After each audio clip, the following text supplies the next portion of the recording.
Yang sama-sama kita hormati Ketua DKM dan seluruh jajarannya, ibu-ibu, bapak-bapak yang dirahmati Allah Subhanahu wa taala.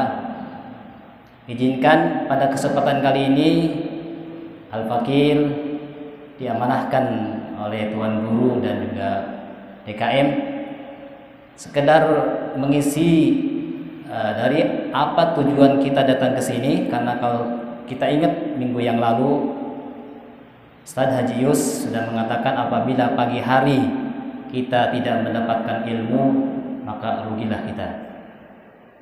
Tadi kita sudah berniat dari rumah datang ke sini. Alhamdulillah, niatnya saja kita sudah mendapatkan pahala. Nah, duduk kita di sini juga niatkan kita iktikaf dan sebagainya, silaturahim. Insyaallah, pokoknya yang namanya orang tukang ngaji, pahala insyaallah berlimpah dari Allah Subhanahu wa taala. Selain pahala juga rezeki kita insyaallah berlimpah Allah berikan kepada kita semua. Saya sebetulnya Pak Bos gak grogi, karena biasanya saya kalau ngajar itu depan saya itu anaknya perempuan baru mahasiswa itu muda-muda, ini tua-tua. Jadi saya agak grogi nih. Ya, biasanya seger kalau lihat mahasiswa, paling juga seger pagi-pagi. Ya.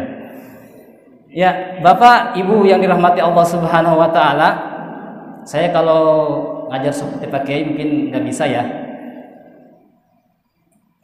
Pengalaman saja, apa yang saya sudah dapatkan dari kalau sekolah sih saya alhamdulillah kasih izin oleh Allah Subhanahu wa taala bisa sekolah yang paling tingginya sekolah doktor, hanya sekedar cari pengalaman saja bagaimana sekolah paling tinggi dari mulai paling bawah sampai tinggi.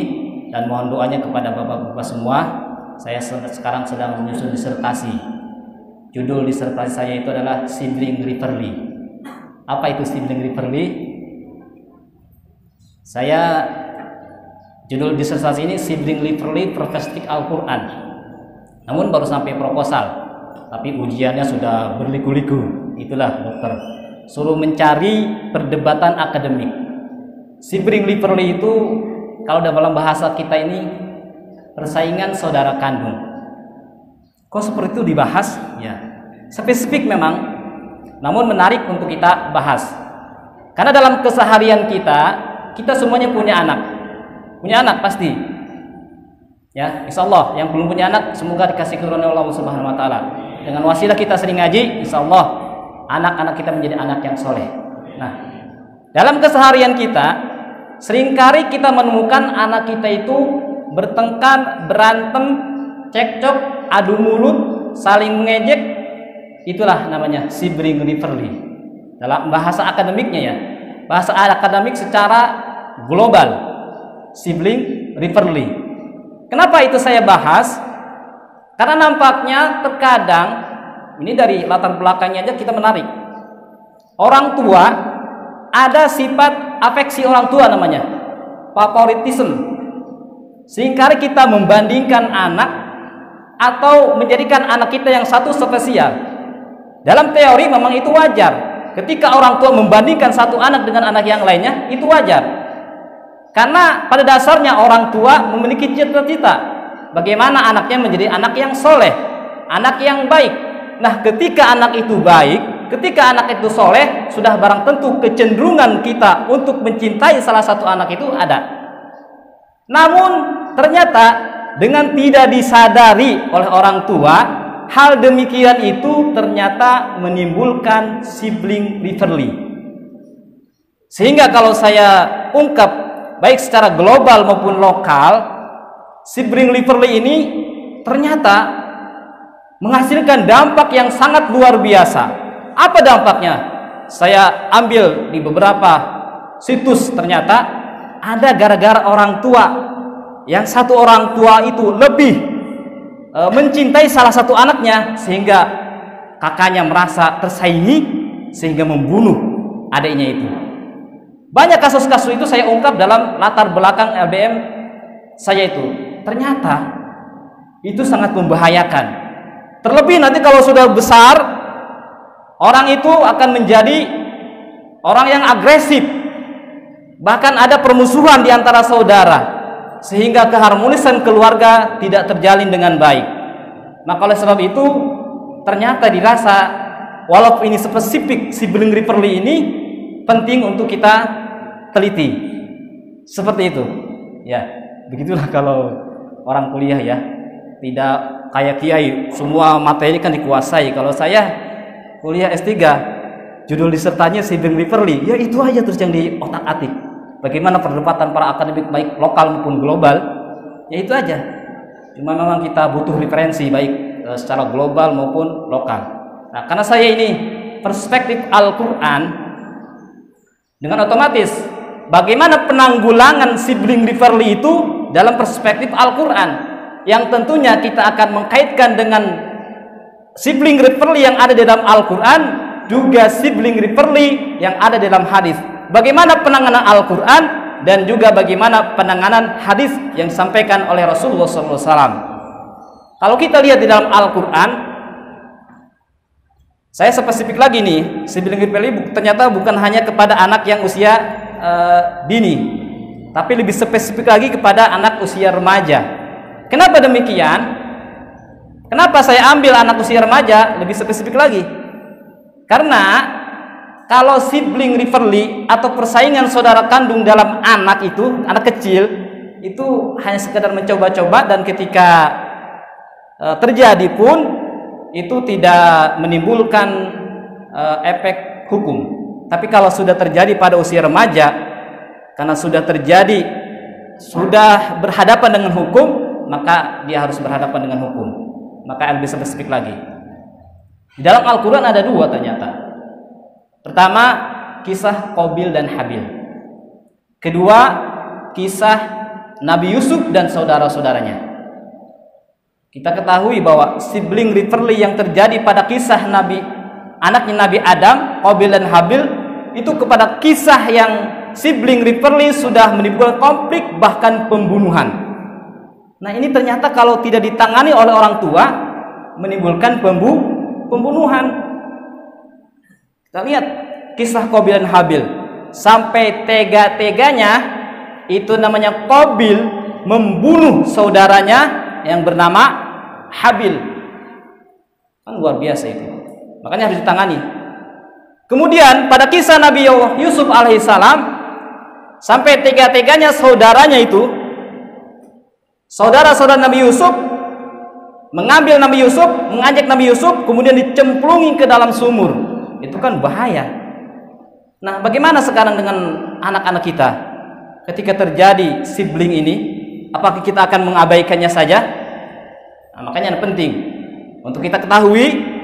Pertama, kalau ibu-ibu ingin mendidik anak-anak itu, ya saya bukan dari segi agamanya ini ya, karena agama tentu ya, yang guru kita sudah menyampaikan. Kita harus mengetahui watak daripada anak itu. Watak, apa itu watak? Kepribadian. Dalam penelitian yang sudah banyak para tokoh akademis menyampaikannya, bahwa watak atau karakter orang itu, bukan karakter ya, watak, kepribadian itu ada 4. Ada flegmatis, ada namanya melankolis, ada sanguinis, ada koleris. Apa itu ya? Nah, kalau cara mendeteksi gampang sebetulnya. Ibarat kata kita mau main drama nih. Main drama. Ketika main drama itu ada 4 peran. Pertama, jadi penonton. Kedua, jadi sutradara. Ketiga, jadi pemeran atau pemain. Keempat, jadi penulis skenario. Saya tanya Pak Agus nih, kalau dikasih 4 pilihan itu kira-kira milih yang mana? Jadi penonton, apa penulis skenario, sutradara, apa jadi artisnya? Hah? Sutradara. Betul. Karena selama ini saya melihat Pak Agus itu memang demikian. Watak Pak Agus berarti kalau memilih sutradara adalah koleris. Apa itu koleris? Sifat yang maunya mengatur. Coba Pak Agus, masjid ini udah bertahun-tahun diatur oleh Pak Agus, diganti orang lain, Pak Agus lagi. Memang Pak Agus sangat cocok untuk mengatur masjid, untuk mengatur yang lain sebagainya, karena wataknya adalah koleris. Kalau Mas Pray, coba apa Mas Pray? Jadi artis apa jadi kameramen? Atur, hah? Yang ngatur. Kira-kira apa nih? Jadi apa? Jadi artisnya apa jadi sutradaranya? Hah? Jadi artis. Ya, artis itu apa? Orangnya heboh, suka ajak iji juga, jadi gampang diajak bicara. Coba kalau saya ngomong sama Mas Pray itu, gampang dia senyum-senyum sendiri kadang. Itu namanya sanguinis. Nah, ketika kita paham anak kita wataknya apa, apakah pragmatis, apakah melankolis, sanguinis, koleris, kita nanti akan paham bagaimana menerapkan namanya kasih sayang kepada anak. Makanya Gary Chapman, walaupun ini banyak diadopsi oleh orang-orang gereja, Gary Chapman itu kan dari barat, jadi dari Amerika. Dia menulis 5 bahasa kasih. Bagaimana seorang ibu mendidik anaknya agar anak itu tidak terjadi sibling rivalry. Pertama harus mengetahui 4 watak tadi, kemudian setelah 4 watak tadi, baru seorang ibu itu atau bapak bisa menerapkan bahasa kasihnya apa itu kepada anak. Apakah sentuhan fisik? Apakah waktu yang berharga? Wah, kalau kita terangkan kan panjang nih. Kalau disertasi itu kan minimal 300 halaman ya. Saya ini kan baru pembukaan ini, belum diuji, baru diuji judul dan proposal. Jadi setiap pertemuan, jadi kalau saya disuruh mendadak seperti ini Pak Agus ya, yang ada di pikiran saya aja. Ya, bisa repot-repot ya Pak Agus ya. Ya. Karena setiap hari cari jurnal, cari referensi tentang ini, ya mau tidak mau. Ya, ini aja. Ya. Nah, ketika kita paham tentang watak anak itu, maka kita bisa mendidik anak itu sesuai bahasa kasihnya. Nah, makanya tadi ini, ketika Nabiullah Yakub terhadap anak-anaknya yang terjadi sibling, terjadi pertengkaran, Nabi Yusuf dibully oleh saudara-saudaranya. Penyebabnya apa? Tadi afeksi orang tua. Nabi Yakub lebih mencintai Yusuf dibanding saudara-saudara yang lainnya. Itu wajar, memang wajar. Kenapa? Karena Nabi Yakub sudah melihat kepada Nabi Yusuf tanda-tanda kenabian, sehingga secara manusiawi Nabi Yakub lebih mencintai anaknya Yusuf karena cita-cita dari Nabi Yakub sudah ada pada Nabi Yusuf. Tapi dengan tidak disadari oleh Nabi Yakub, itu justru menimbulkan namanya sibling rivalry. Nah, penanggulannya ternyata di ujung cerita Nabi Yusuf itu, di ujungnya tuh di surat Yusuf itu ada ketika sudah mau akur, qalu ya abana astaghfir lana dzunubana inna kunna khatiin. Wahai ayahku, mohonkanlah ampun kepadaku, beristighfarlah untukku, sesungguhnya kami ini termasuk orang-orang yang salah. Kan seperti itu. Nah, berarti ini pun bagi kita sebagai orang tua ketika melihat anaknya berantem, kalau berantem sekedar berantem ringan-ringan sih terhadap anak usia dini itu tidak jadi masalah. Tapi ketika jadi masalah ketika sudah beradu fisik, apalagi memukul, maka orang tua harus berperan di situ. Jangan sampai didiemin saja. Ini repotnya kalau orang tua bekerja, nggak selalu mendampingin anak, diserahkan anak kepada pembantu. Nah, ini yang repotkan. Nah, apa yang harus dilakukan oleh orang tua? Pertama, sesuai ini nanti dari ayat tentang Nabi Yusuf ini, qalu ya abana astaghfir lana dzunubana, kita bisa lari kepada surah Ali Imran ayat 159. Jadi yang harus dilakukan orang tua itu sebagai kita umat Islam, beristighfar untuk anak. Nah, ini mungkin yang tidak tadi dicantum oleh Gary Chapman dalam bahasa kasihnya. Nah, karena saya perspektif Al-Quran, otomatis memasukkan hal ini kepada disertasi saya itu. Walaupun saya menggunakan teorinya Gary Chapman tadi, tapi saya dianalisis berdasarkan ayat-ayat Al-Quran bahwa penanggulangan sibling rivalry yang paling tepat, yang pertama adalah sesuai yang telah diajarkan oleh Nabi Yakub terhadap anak-anaknya itu, kita memohonkan ampun kepada anak itu. Nah, makanya dalam Al-Quran surat Ali Imran ayat 159, fabima rahmatim minallahi linta lahum Walau kunta faddan ghalidul qalbi lam faddu min hawlik fa'fu anhum wastaghfir lahum wasyawirhum fil amr fa idza azamta fatawakkal 'ala Allah innallaha yuhibbul mutawakkilin. Itu. Ini penanggulangannya. Makanya dalam penanggulangannya nanti, dalam kesimpulan sementara disertasi saya itu ada 3. Pertama, tindakan promotif. Kedua, tindakan afektif. Ketiga, tindakan kuartif. Apa itu promotif? Apa itu preventif? Dan apa itu kuartif? Nah, itu bahasa ilmiah. Jadi secara sederhananya, kita memberikan motivasi kepada anak, kemudian kita melakukan pencegahan, dan kita problem permasalahan itu. Problem permasalahannya salah satunya ada di surat Ali Imran ayat 159. Nah, ini sudah saya buktikan. Walaupun baru sementara ya. Ada murid saya yang anaknya itu katanya narkoba. Oh, Ustaz, bagaimana ini anak saya kok ada kecanduan narkoba begitu? Ibu pakai ayat Ali Imran 159, Bu. Bagaimana? Pertama, ibu pada malam hari ngomong sama Allah. Apa ngomongnya? Ya, ngomong kepada Allah bahwa yang salah adalah saya tidak mendidik anak itu. Ya Allah, ampuni anak saya ya Allah. Istighfar kepada anak, istighfarin itu anak, mohonkan ampun itu anak. Malamnya tuh. Kemudian nanti siang hari ngomong sama nak, ibu mau ngomong sama kamu.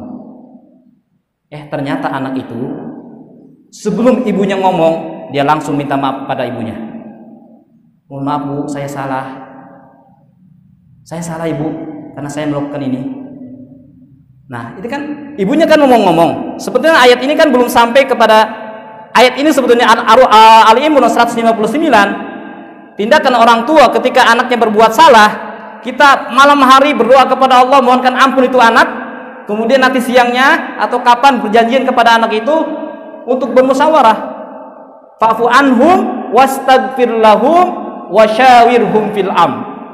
Kan ada 3. Maafkan, kemudian mintalah ampun buat dia, dan bermusyawarah. Ya, bermusyawarah. Tapi ternyata anak itu sebelum diajak musyawarah oleh ibunya, dia merasa bersalah. Akhirnya dia berhenti tindakan narkoba itu. Kenapa? Ada kekuatan doa dari ibu. Makanya ini dalam penelitian pernah saya baca itu dalam jurnal, ibu-ibu nih, kalau ibu 1 kali tenang pikirannya, anak tidak 3 kali tenang. Ya. Makanya ada siapa yang harus dihormati kan ibu-ibu itu kan. Kalau ibu 1 kali gelisah, maka anak 3 kali gelisah. Kalau dalam provider itu antara ibu dengan anak itu ini satu sinyal. Kalau entry semua. Beda kalau saya mendoakan anak ibu itu beda provider agak lama. Tapi kalau ibu kepada anak itu satu provider. Gampang, cepat dikabulkan oleh Allah. Sehingga anak tadi ketika dia melakukan kesalahan, maka ketika malamnya didoakan oleh ibu, kekuatan doa oleh ibu itu sangat luar biasa. Sebelum dia mengajak musyawarah kepada anaknya, ingin ngebilangin kepada anaknya, ternyata anak itu sudah sadar terlebih dahulu. Itu kekuatan doa ibu. Nah, ini ayat 159. Nah, saya ini kan ingin mengkaitkannya dengan sibling rivalry. Sibling rivalry, persaingan saudara kandung. Rivalitas antara anak yang memiliki anak 1 atau 2 lebih. Bagaimana? Ya sama.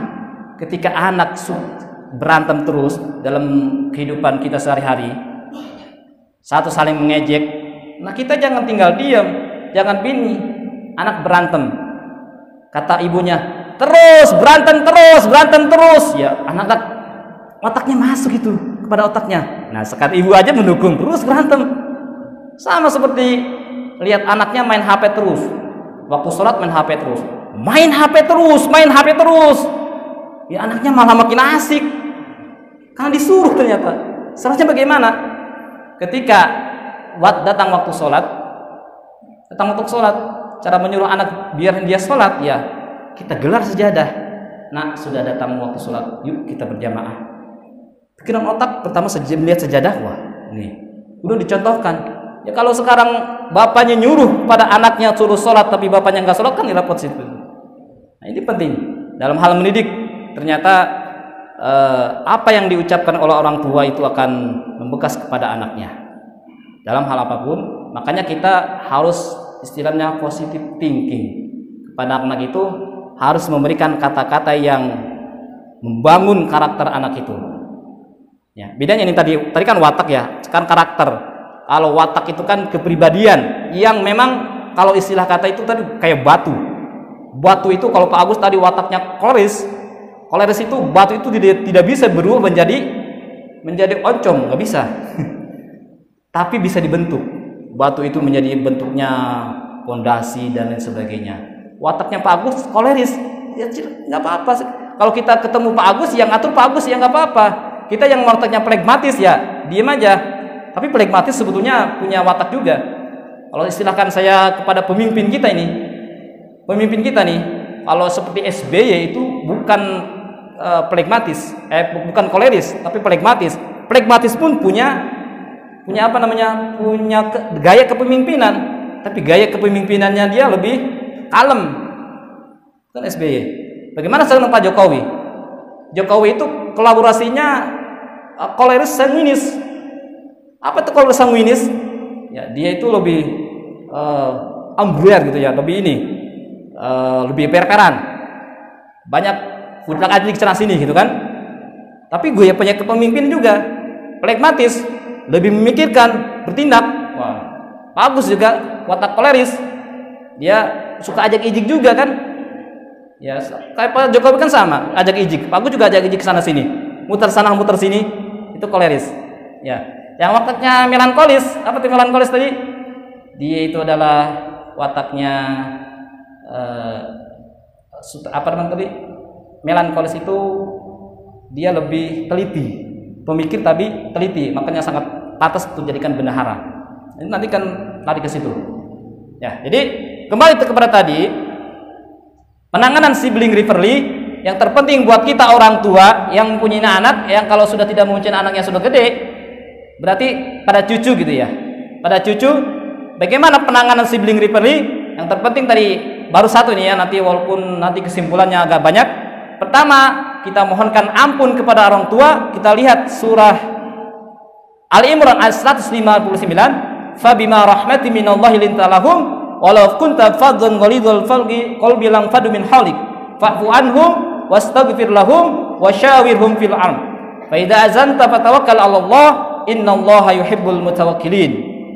Itu yang terpenting buat kita semua. Sekali lagi, kita kesimpulannya nih buat anak kita, kalau anak kita di dalam rumah itu sering bertengkar, sering berantem, adu mulut dan sebagainya, kalau tidak sebatas adu fisik, silahkan. Anak itu kita biarkan dulu. Kita biarkan dulu. Kenapa?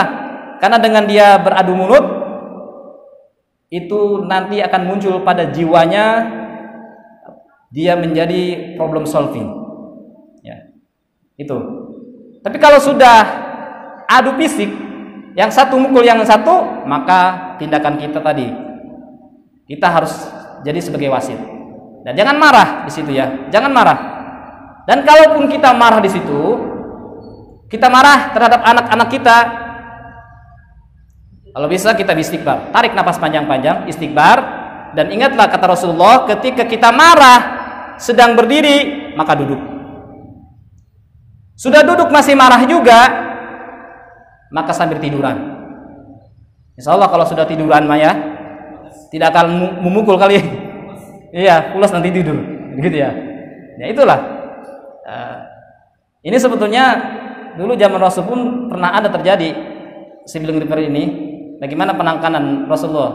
Rasulullah lebih kepada preventif. Ada namanya Nu'man bin Bashir, seorang sahabat Nabi, luar biasa meriwayatkan hadis banyak.